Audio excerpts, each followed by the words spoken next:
If he locked up in my house for a year, he'd be Mr. Olympia. What's up guys and welcome. You are watching Fazi Fitness. So let's start this video with Ahmed Usman. As a bodybuilding fan, our wish kinda came true, and that too very fast. As just a few weeks ago, when a video of him that just went viral on all the bodybuilding media platforms. The video in which he became the overall bodybuilding champion in the Elite Pro League. And everyone out there was hoping that he would switch over to the IFBB Pro League and get his pro card and compete against some real competition, the best of the best in the world. Well, thankfully that is gonna happen very soon, and sooner than we all expected, as these new updates of Ahmed, they mark 11 weeks out of the NPC Morocco qualifier. So he has been using this rebound extremely well and winning a pro card for a physique of that caliber. That should not be a problem at all. And if everything goes according to the plan, as per the Bodybuilders Without Borders IG page, he is all set to make his IFBB Pro debut at Dubai Pro in June this year.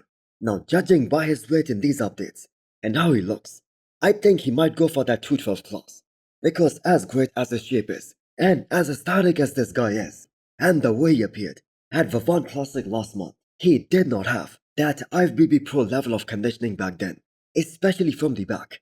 And he weighs 222 pounds right now in these updates. Now, from a fan's perspective, it's such a good news, as we will have another great talent compete in the Pro League, and the kind of competition that he's gonna face here, that will motivate him more than ever to get even better and to bring his all-time best. So Hostile just dropped some Sherpa-lined zip-up hoodies and forced hooded jackets. So do check him out and use the code FAZI10 to get 10% extra discount. Next up, we have a physique update from Regan Grimes, 11 weeks out of this year's New York Pro, his comeback show. And the man is all fired up for this comeback. And Jay Cutler made such a wild prediction about Regan in the recent episode of the Cutler cast. In fact, this is something that Jay Cutler has been telling us for quite some time now, that Regan has all the tools to be one of the best in the world. If only he brings 100%. If only he is 100% dedicated to the sport of bodybuilding. And you are balanced. You got everything, you know. He needs to be locked up. If he locked up in my house for a year, he'd be Mr. Olympia. Yeah, just Jason's been saying this for about 5 years now. Hey, man. Just imagine Regan having the same drive as a young Jay Cutler. How crazy would that be? So this year will determine where Regan's true potential lies and where he places at the Olympia this year, because the last time he was on that Mr Olympia stage, he was ninth, and he himself admitted that some big names like Nick Walker, William Bonac, Rafael Brandao, they were missing at the Olympia that year, and that was a major contributing factor on him cracking top 10 in the world that year. Now his confidence is sky high right now, maybe too high, as many people think that Regan calling out a guy like Nick Walker, that was kind of overreaching. And there are different levels to this game, to this sport.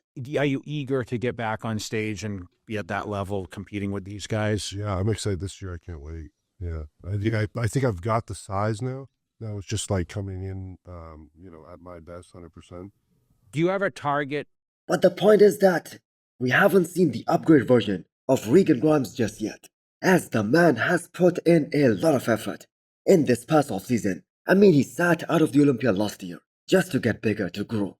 And this should translate on the stage in the form of more size, more mass that he desperately needs on the stage, especially in his quads and maybe in his chest and his arms. Now, for some reason, there is a feeling that even after taking a whole year off, Regan will once again receive that same kind of feedback from the judges that he still isn't big enough, especially in the comparison to those top 6 guys in the world. But the good thing is that he is 100% logged in for this prep, and this is gonna be his first prep with his coach Stefan, so that adds more anticipation. So whatever Tonio Burton has been doing throughout this time, it's definitely working. So Tonio is also one of those guys who chose to skip the Olympia last year despite qualifying, and the man looks so impressive in his most recent update. His quad sweep was already so impressive, and that, along with that small waistline and those wide shoulders, that made him so dangerous, and that is why he was able to make top 8 at the Olympia back in 2023. And I am pretty sure he was the lightest guy on that stage in that men's open lineup that year. So looking at this update, it seems like his quads grew the most during this past off-season, and his X-frame is looking way more impressive and way more pronounced compared to last year. Now Tonio Burton has all the tools to be on that Mr Olympia stage, and maybe to be in the first Olympia call-out as well. So he reminds us of the Blade Dexter Jackson, and we have to keep in mind, it took Dexter Jackson quite some years to put on all that necessary size to be able to compete and place that high at the Olympia, and eventually he won the Olympia. And Tonio Burton also made that very brave move by skipping the Olympia last year, although he was qualified by winning Cali Pro. Now he's doing this upcoming Legion Sports, which is happening at the end of May, and he's gonna be the favorite to win that show. The condition looks too good right now for this far out of the show, and Tonio has a superb reputation of being absolutely peeled on the stage. Next up, we have a 10 weeks out physique update from Terence Ruffin. So with the new size that Terence is planning to bring to the stage this time around, starting from this year's Pittsburgh Pro, I think he's gonna be the biggest threat, the biggest competition for Mike Sommerfeld at the Olympia later this year. Because both these guys, they compare extremely well. Now I must say that one weak point that Terence had, his arms, they are looking pretty damn awesome at 10 weeks out of this upcoming Pittsburgh Pro. Now we know quads have always been his strongest point.